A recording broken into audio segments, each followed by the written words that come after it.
morning. Good morning. So getting on briefly, I just want to share a revelation that I got this morning, and that was simply this: when you enter into a relationship with someone and you spend a ton of time with them, you find yourself falling in love, and whether it's a friendship or whatever, this person, you don't want to see this person leave your life, but for whatever reason, you start seeking the Father, and the Father says, okay, it's time to disconnect. Not because the relationship is a bad relationship, but because the work that you needed to do in that relationship has been completed, and it's time to move forward. So that has happened to me on several occasions. That has happened to me, and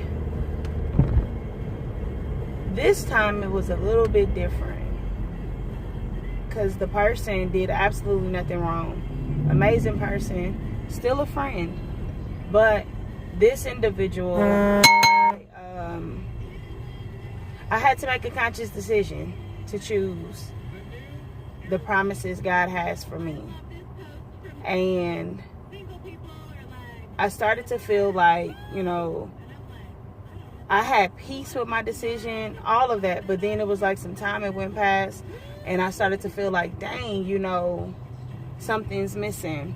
And I realized it wasn't that something was missing. It was that I had something else filling the spot that should have never been filled. And I was trying to cope with the fact that this person was filling a area that I like to be filled. I like that area being filled, being able to talk and do all of that stuff. And so the enemy tried to make me believe that I was alone. And I'm not. But I couldn't help but feel like, dang, maybe I should open that door again.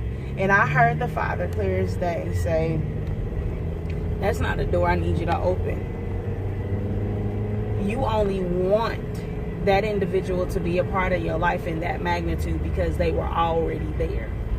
Not because that's where they needed to be, but because they spent so much time in that position in your life that now you don't know what to do without them being there. And I was like, whoa, wait a minute, God, wait a minute. Because at this point, it's like, but this is still a friend, and we still have a really good friendship, but there's still that feeling of, dang, because this is an amazing person, and I really want this person to be X, Y, and Z in my life. And God is like, nah, that person can be exactly what they are to you right now. And I have something that has been structured and created just for you. But if you take what I did not give, you will regret it for the rest of your life. It'll be something good. I will still love you. I will still, be in your presence. But you will regret making that decision for the rest of your life, because in your heart that I didn't send that. Not for that magnitude, not for that reason. I didn't send them.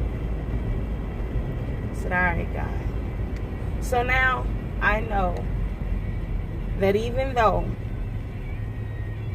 and I've probably known this for some time, but you just got to keep reminding yourself. But I now know that I am, although something's on fire, although I feel lonely, I'm not alone. I'm not. I can't do nothing else but just remember that, like, you are not alone.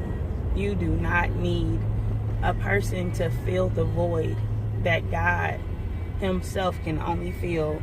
And there's another area where the longing and the desire to be married or whatever, that area, there's somebody specific that God has placed here on this earth for me, for you, for whoever, that when you go into it, you won't ever have to second guess whether or not this person is who should be here. You won't even think twice about whether or not this person should be here, because they will complement every piece of you. There won't be a tug or a tussle on whether or not this person should be here. So I just want you to be encouraged. I kind of rambled. I just needed to get that out. Whether people see it or not, I don't care. I really pray that this helps somebody today, because it helped me. I may be without a physical being in my life at this point as a companion, but I am not alone, and neither are you. So be encouraged. Be encouraged. Remember, spread the love of Jesus today, and be great.